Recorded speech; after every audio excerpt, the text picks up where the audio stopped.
Peace, my brother. Peace, Bronze. How you, family? Everything's peace, man. Everything's peace, you know? Yeah, man. That's what I like to hear.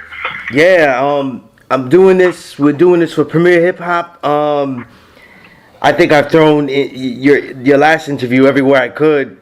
Word up. And this one we're doing for Premiere Hip Hop.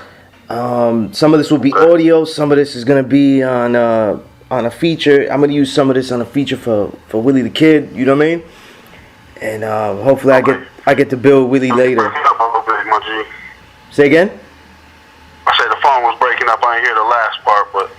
Oh yeah. Some of this I'm gonna be using for audio, like straight up the audio, and then other parts I'll just be using for Willie the Kid and everything, and to add on with whatever build I get with him. All right, word. Yeah, you know, and I guess it's starting to get some things out the way. You know, congratulations on the baby. You know what I mean? Hey, thank you, man. I know you got a fairly new one yourself, right? Yeah, man. Yeah. Yeah. So you know exactly what it is, man. Sleepless nights, you know what I'm saying? And it's all a beautiful blessing, though. You know what I mean? Absolutely. Yeah. Word is bond. You know. I'm enjoying it, man. Yeah, man. And definitely the next question. You know, the next thing I would bring up is Salute. You know, I know Kevlar threw his address out there to write to him. And I sent him a book and everything, and I wrote to him and everything. Oh, that's what's up. I haven't gotten a response by willing the brother's peace and everything, you know? Indeed, man. That's much appreciated, man. I think he's definitely gonna reach back to you though. So. Yeah, that's what's up. You know, I was building with Kevlar and everything, and I first have to ask you about Occupy Detroit. You know, he was saying that you had done some things with them. What did you do with Occupy Detroit, and why? Well, I mean, basically, we me and my brother June Mega went and just supported the movement. They actually called us to perform at a gathering they had here in Detroit. So we went and supported that. You know, just because I think that politically, that could touch some of the arenas we go through as far as our music. So some of the brothers from that organization, specifically my homie Christian Dre out of New York, called us up and got us involved with that. So you know, we supported the 99% on that one, and you know what I'm saying, it was all love, man. Had a nice gathering, some good speeches, and then we hit the people with that music that supports, you know, continuing the movement. You feel me? You know, on a general level, if we could find out like what the ravages on the 99% are, Detroit would be the ideal place to start to look at. You know? Yeah, definitely, man. Because I think here you gotta. This is like a prototype of you know, people who have been oppressed, impoverished. You know what I'm saying? Fighting, trying to make it, and I think just if you look at that and look at America, how could you let a big city go down like this? You know what I'm saying? It says a lot about what they think of the people who reside here. You feel me? Exactly. Yeah, so. Definitely appreciate that. You know, I just find that interesting because here in New York is where it got a lot of the, you know, most of the shine, and there were MCs I know and great activists and everything mixed in all together. But and you know, where I worked near Wall Street there.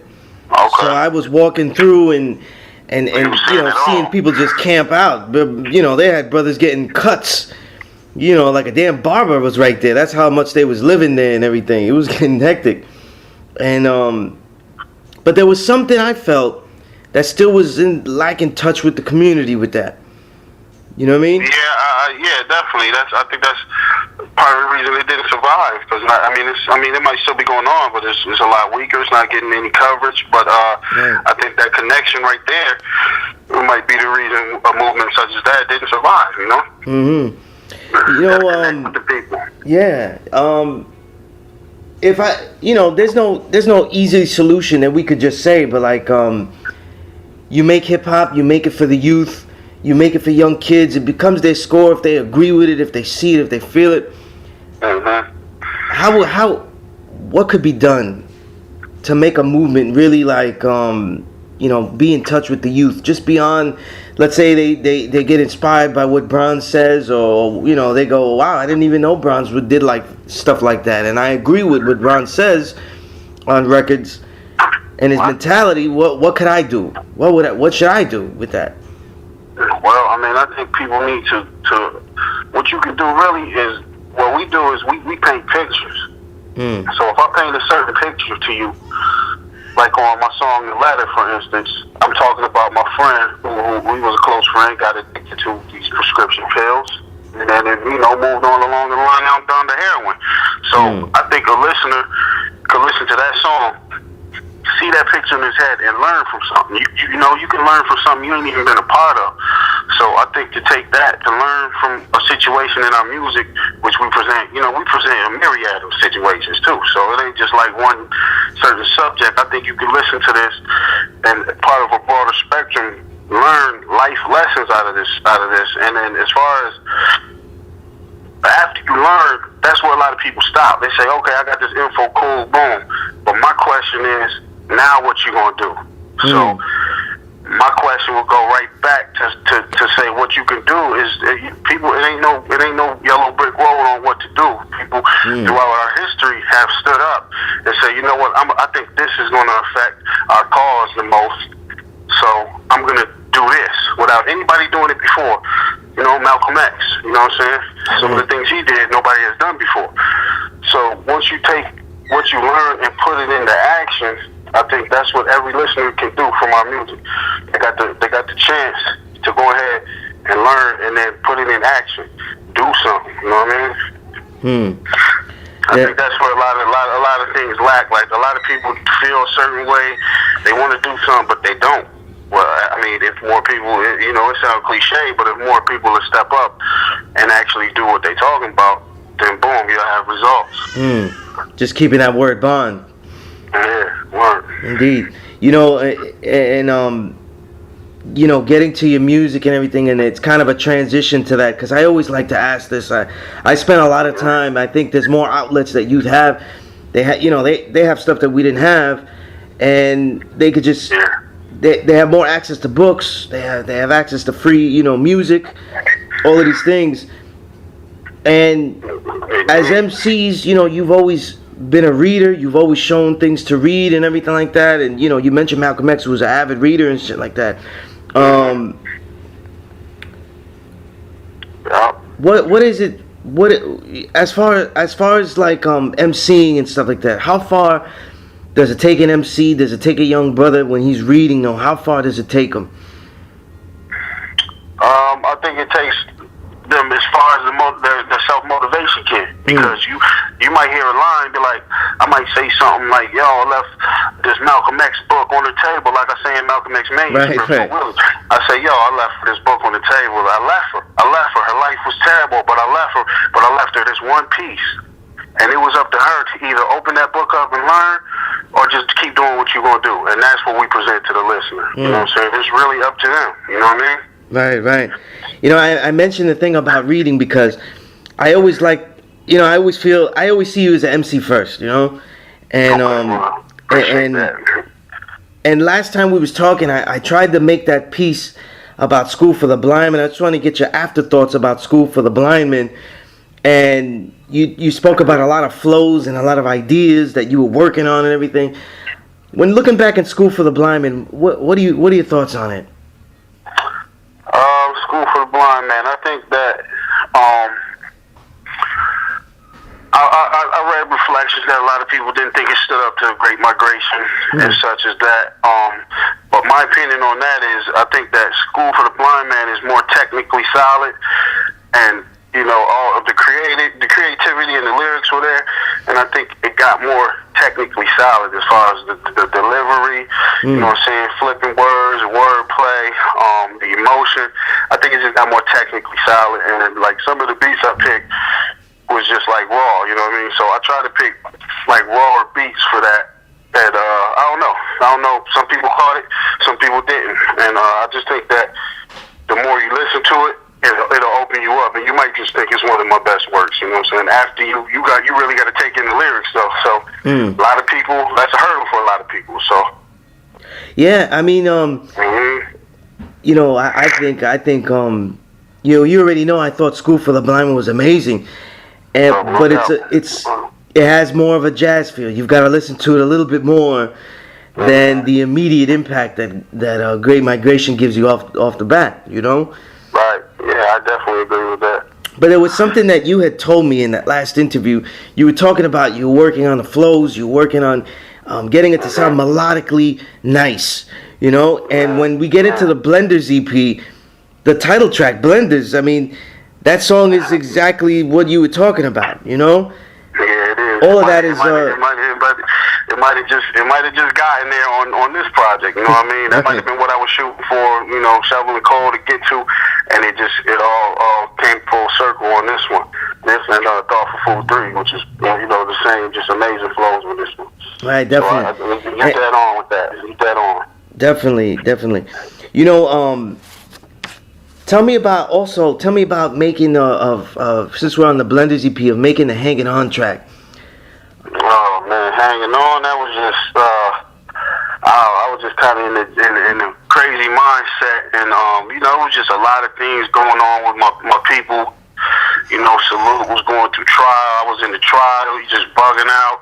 You know, June Mega had got shot. You know what I'm saying? I actually thought he was, you know, I thought he had passed, because the night when they called, his girl called me and she was like, yo, he been shot. I know a few of them died, but I don't know who. So we didn't even know who had passed. Wow. So, I mean, that shit was on my head, still just, you know, going through the tragic feeling of that.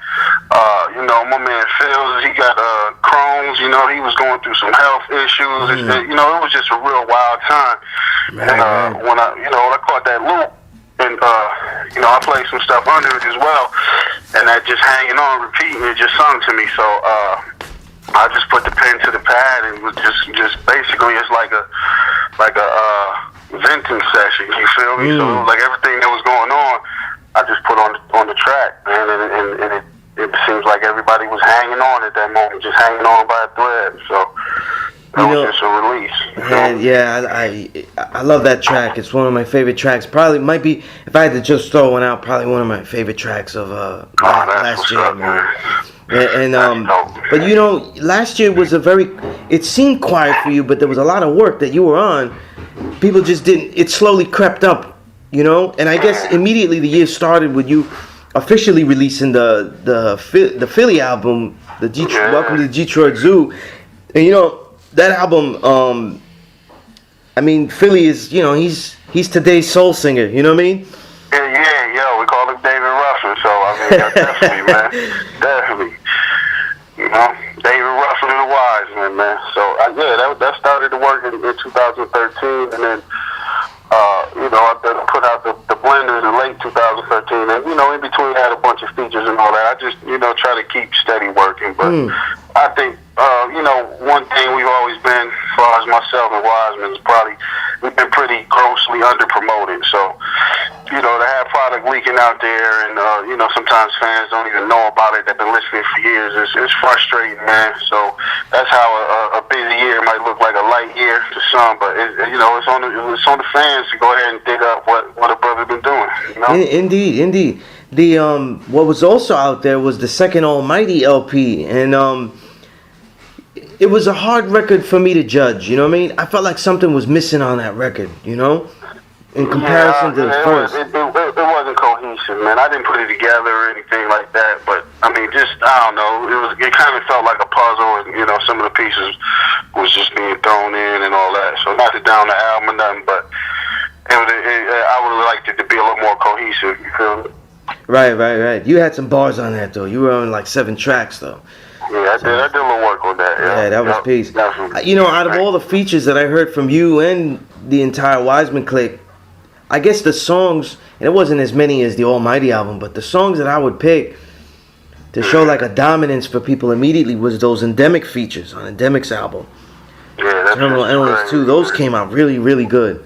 Yeah, you know, his beats is ferocious. So, you know, the pen lets you, the music tell your pen what to do sometimes. So that's what that was, really. Great producer right there, though. Absolutely. You know, a lot of people ask me, and I really hate asking this question because I've already written about what I think about the differences and the roots of it all, as far as musically and stuff like that. But a lot of people, we talk about promotion and stuff like that. And in Detroit, you hear a lot about Apollo Brown being promoted, and not a lot about Bronze Nazareth. You know what I mean? Yeah. And a lot of people, and I've seen it though, they attribute Apollo Brown as the root, and then Bronze Nazareth as the derivative, and I find that intriguing. You know? Yeah. It's funny, man. I don't know. You know, he definitely has a similar style to me. I mean, I born his style basically. You know, and whatever he switches up to, that's Apollo. But I mean, I think he got a label that's behind him. As far as I can tell, I don't really know too much about him, but I know he's doing a lot of work, a lot of movement, and it can get a little frustrating. Like especially like with the 12 Reasons, and you know, this is no slight against Apollo. He did his thing on there, but I felt like I was a soldier in line to go ahead and get that album. You know, without having nothing to do with him. But so I don't know, man. There's a lot of times where I'm supposed to do something, I turn around and pop up, and I see Apollo's name. But the one thing that intrigues me is he never mentions me. He never says, yo, Bronze hooked me up, he taught me this, that, the other. So, I don't know, it's an interesting little dynamic going on. I'm not really sure what it's all about. But my whole focus is I'm focused on me, man. Right. So, well, let me add on, though, because just for the listeners and everything like that, that hear this, I think one or two things, and I've written about this many times, right? People see you coming up as a Wu element. They see, you have that style. They expect a soul track. They expect a hard break and everything. But RZA laid that foundation of sampling the soul in this way. But he never really explored it the way you have. And I think that a lot of times you're not getting the credit for that deeper exploration. You know what I mean? Yeah, I agree, man. I agree. And, a lot of people, just like you said, with the Wu-Tai, it's amazing because, you'll have a review on School for the Blind Man, and certain reviewer will be like, it's not, it's okay. It's still, the old Wu sound. And he'll be basically, just lump me in with the Wu and nothing special, extra.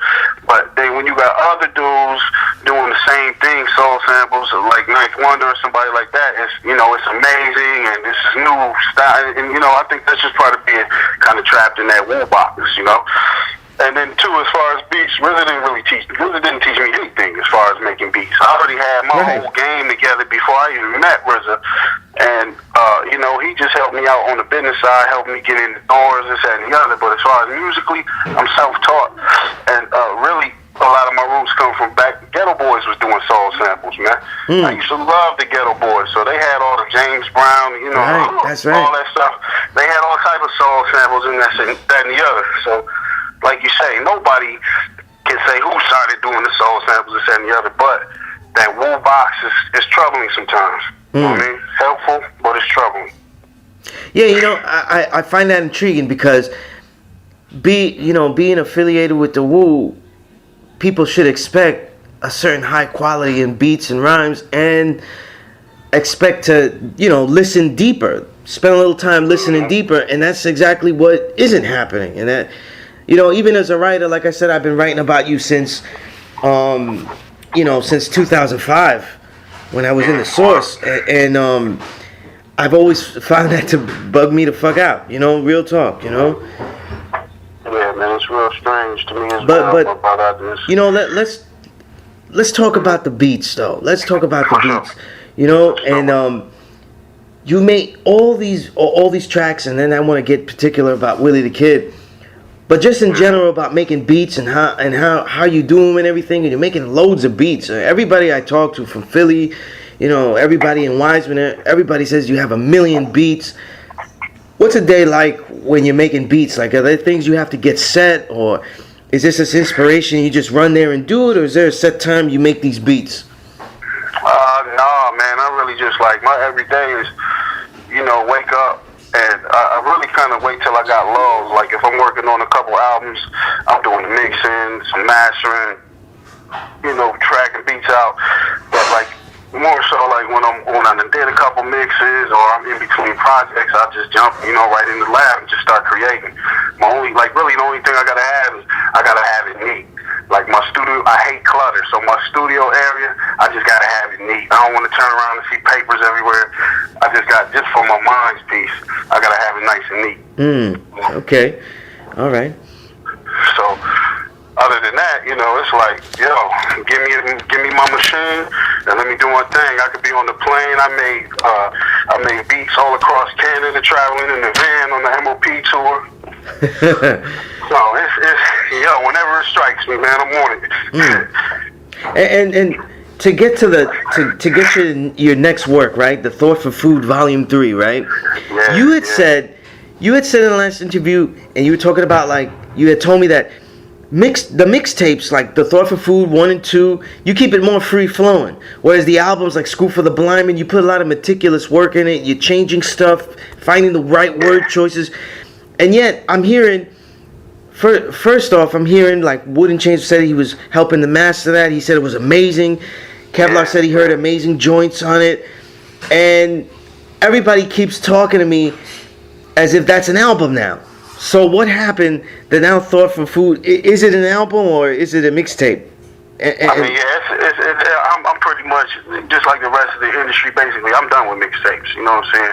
I used to throw somebody's beat on, get busy, this, that, and the other. But you know, then people started getting on, you know, suing each other for using this beat and that and the other. So you know, and then like I had a label that took a bunch of my tracks off because they knew the beats or whatever. So you know, it was like, man, if this is gonna happen, then I might as well just make all new shit, and that's what it is. But I'm still like the other theme of Thought for Food was using other producers and shit like that too. So I got some other producers on there as well, but I have D-Lo the Bronze shit too. So yeah, it's definitely an album now though, all new. You know what I mean? All new beats, all new lyrics.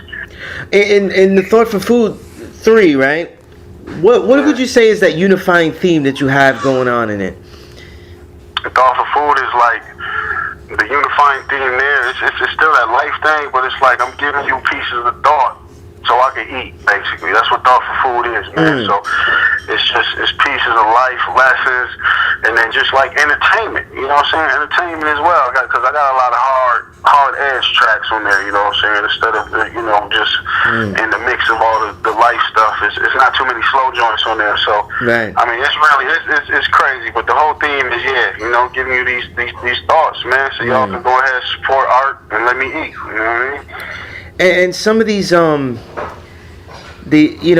last year before unfortunately Salute got locked up, we were getting ready for his album, and you had released that track.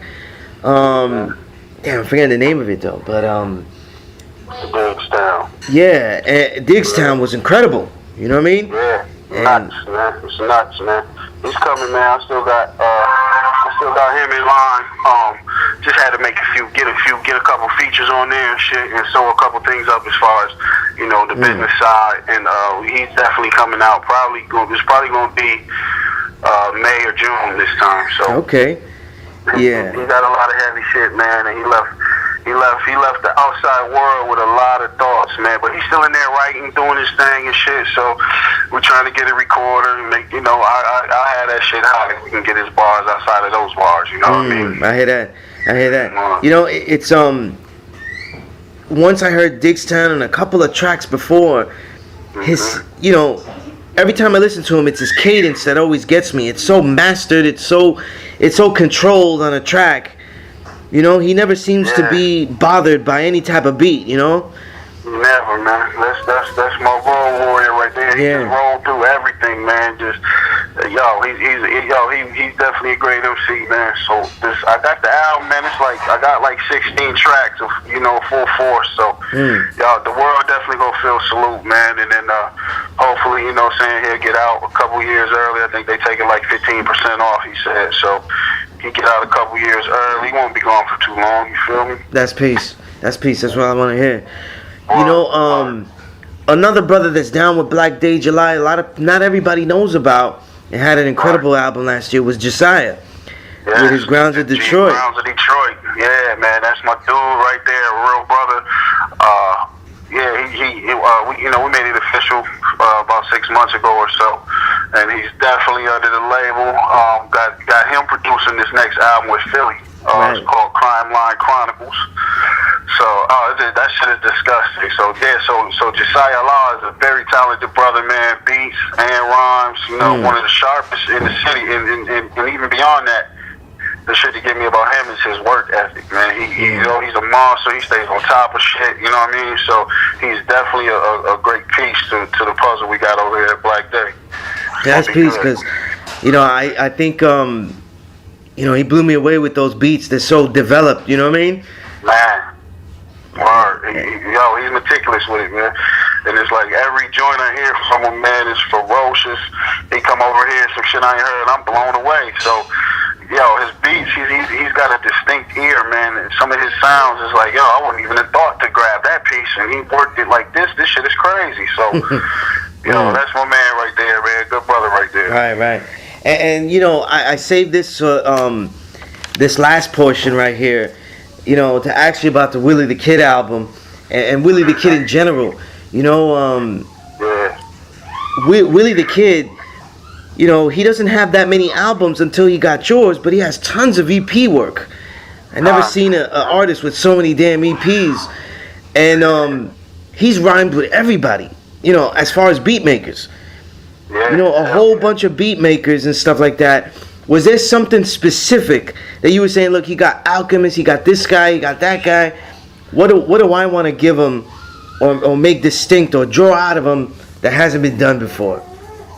I mean, really, I think it was just that Michigan connection, man. It's just like the spirit. We come from the same cold place, man.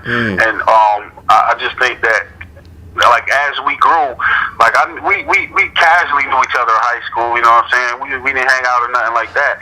But I knew he was rhyming. I think they knew I was rhyming.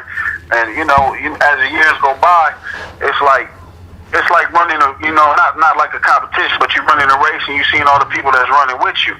And then, at some point, you see yourself kind of trying to get out front, and then you see another good brother running out front. So it's like, let's team up and, let's run this race together. And I think it was that. It was inevitable. You know what I mean? So I think that brought it together. It's like just, the obvious is right here. Two of the most talented people in the game as far as their craft. And then, they both from the same place, and they both got a buzz. So, it was inevitable. It was like, two comets crashing into each other and just making a big explosion, Right. And, the guys you made albums for, Everybody in Wiseman, he actually rhymes very, very different. He has a very choppy cadence, Yeah, it's different too, and a lot of subject matter is different too. Like a lot of the Wiseman, we like them, blue collar, grinding out, right. Through the snow. You know what I'm saying? Throw me a beer type of niggas, and Willie is, he's got that air of like the Fly. You know what I'm saying? He got that sophisticated shit, but on the same side, just as the Wiseman do, we also got a street side, and Willie also got a street side. So I think it was a great mix, man, to bring out some of the more, fly shit. So you can really say. Yeah, definitely. And I felt that Willie the Kid, a lot like your work, a lot of times people talk about Willie the Kid, but they kind of assume certain things about his depth, and it shows in that listening to him, Yeah, that's a big problem with a lot of hip hop, man. People just don't listen, man. And it's like certain people, for example, when I first met Salute, he had the crazy flow and all that, but he was really, really, really on that commercial vibe. Really, just flashy talk, you know what I'm saying? Yeah. And so I just started showing him, these is lyrics. Listen to this real quick and check out what he's talking about. See, you know what I'm saying? So after he got into the realness of the shit, he was like, damn, I'm blown away. This is the real way to do art like this. So I think, it's too hard to connect to every single person and get that message to them. You know what I'm saying? So that's the problem, man. If you can connect, sit down with everybody, be like, listen to this part right here, though. And then they like, oh, shit, I didn't even realize. So at that point, it's too many people to reach. So like we say, it's a problem with listening, man. Right. You know? It was there was one track that I had to ask you about, how it was made and everything like that. Was the Ice Cold Guinness, because I felt like La Da Dark Man like broke everything in the studio when he recorded that. Like all his rhyming bars, he was like just yelling them. It was like it was like old, Run, like the way he used to do his bars, Yeah, just some wild shit. Yeah, man. He's great at adapting to the energy of tracks, whether you got something on the radio or you got something that grimy as Ice Cold Guinness. He's great at that. So I wasn't even there, yo. He just hit me up one day like, boom, they had the video and everything. I was like, oh shit. So, he might have broke everything in that motherfucker, man. Yeah, because the way he punctuates was so intense, though. I was getting amped up, man. Yeah, that song got a lot of energy, man. That shit, that's a riding song, man. Yeah. Do some dirt, man. You throw that on, you might go over top with it, Yeah. One thing that I didn't see in the other EPs that Willie the Kid has and ends up being on this album is that the album is short, but it has it has a detail of every aspect of Willie the Kid, and this is something I want to explore with Willie the Kid, obviously, because he caught everything on the track, but there was only one track that you got on, and that was Coming From, and all the tracks that you've rhymed with, like I know there's at least 3 I know. The Farewell and School for Blind Men, Malcolm X Manuscripts, and then the Coming From. You guys sound incredible together. Like there's always a synergy. There's always a, and on that, why'd you get on that track? Like why'd you say let me get on this one as opposed to all those other ones that were incredible? I don't know, man. He was just really fucking with that beat, and I actually had a verse for it already. So once I laid the verse, and he was feeling it. As far as the beat, it was just like, yo, let's do this. Because at first it was just, I was just sending him, instrumentals, beats. You know what I'm saying? Because I didn't intend like, yo, I can't rhyme on everything. You know what I'm saying? So I said, yo, we're just gonna do a Willie album with my beats. So it was like that. But yeah, I gotta throw a dart on one of them though. Exactly. Yeah. The other track I had to ask you why was the Avalon. Having Rock Marciano that and even using that beat because it was blasphemy to me. It was blasphemous. You know what I mean? Yeah.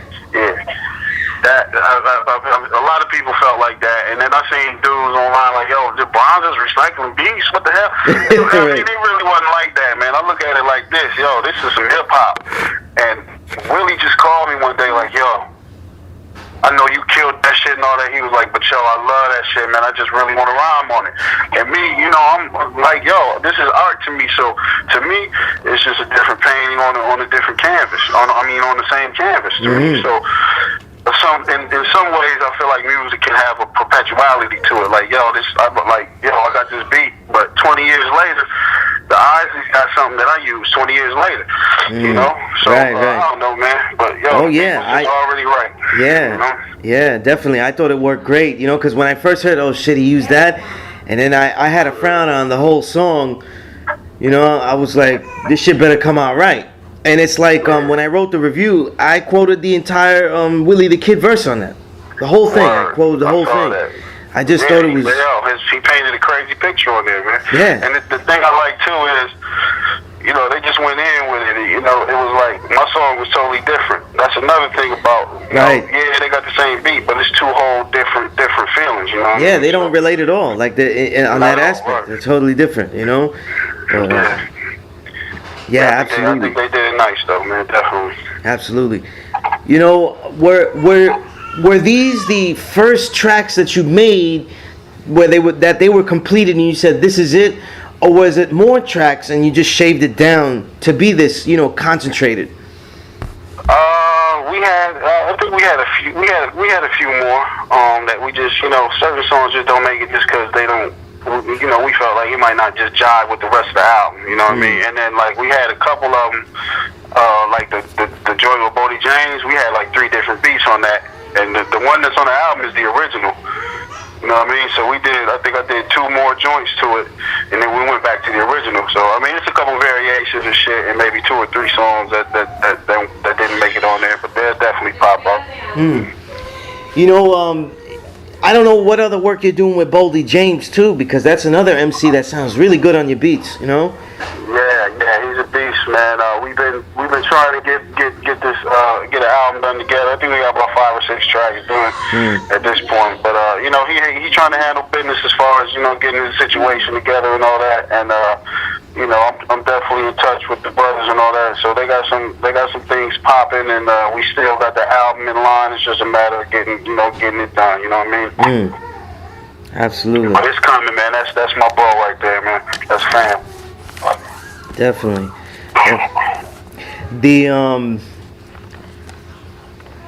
Let me ask you about another track though, because this is something that, and you know, a lot of times, sometimes, I feel like I think I state or try to break it down as best as I can, and sometimes I just feel it. I end up being more inspired to write about, let's say, you or other artists because people say stupid shit, not necessarily because they, you know.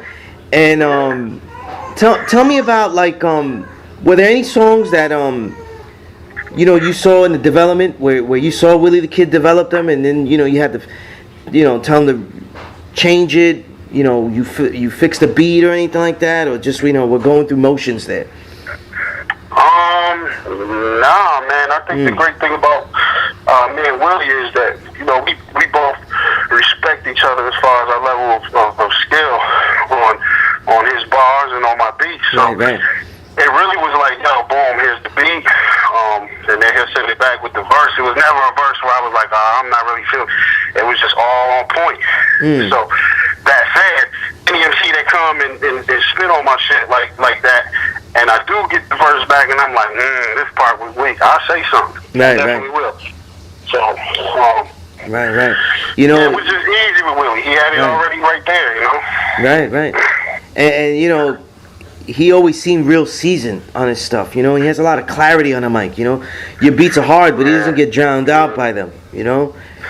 Yeah, he's definitely crispy clear. He's probably got one of the clearest, crispiest deliveries around, man. So, you know, every word you can hear crispy clear. Like me, myself, I'm a little more mush mouth sometimes. I'm a mumbler, you know what I mean? So sometimes words might not sound clear, but I said it, you know what I'm saying? But with Willie, it was like, boom, clear as a bell, you know what I'm saying? And, yo, it's usually like some one-take shit with him, too. So he's definitely seasoned, man, and easy in the booth, you know? Yeah, well, I definitely, you know, I would definitely look forward to more albums from you and Willie. You know, you've already, again, you had a song with La on School for the Blind Man that was totally different than Ice Cold Guinness. And is there anything in the works of, like, making a La the Dark Man album? Because I know you guys can make something that could really match Heist of the Century, you know? Yeah, man. We definitely been talking about getting the whole joint together, and you know, he definitely got a bunch of music already. So it's in the works, man. I don't know when the train gonna pull into the station and shit, and we get it done. But I think that's something we need to do, man. Just like, you know, we needed to do the Bronze Willie, we definitely need to do the Bronze Law. Just off the Wu Ties and, you know, gun rule, you know, and just like you said, yeah, I think I'm definitely think we'll give something up there with the classic Heist of the Century. So definitely. You know. And I know that you're doing. I know now you know you and Kevlar are working on an all-produced Kevlar album by you. How's that coming along? Yo, that shit is great, man. Kev got all the beats, the material. I got a few already that I'm probably gonna start mixing in, you know, next few days and shit. So that's just coming along lovely, man. Kev gonna have a nice piece of art out there. Definitely something that's be up there with that sophisticated movement. So absolutely. Love it, man. That's peace, man. And you know, I didn't ask about June Mega. I know he has some stuff he's working on too. Yeah, Mega got he working on See How I Eat Volume 1. You know what I mean? So he gonna start off in a series, I think, of EPs, and then of course he got his album, which is, I think, Murky Surfaces. Yeah, so June, you know, he building, man. He on some fly shit himself, man, and just like real descriptive lyrics, a lot of beat 'em up tracks, man. He got a lot of high energy joint. So y'all go check out that Turpentine I produced for him. He got that out now. Right, that's right. And yeah, he coming, man. We all got something in the works. Illa album is Illa too. Illa got what, 13 tracks done and mixed. So I'm just waiting for him to fix up a few things, and then he right on the route too. Oh, that's what I was gonna ask you right now. That's peace. Word. That's peace. That shit crazy too. Super crazy, man. Indeed.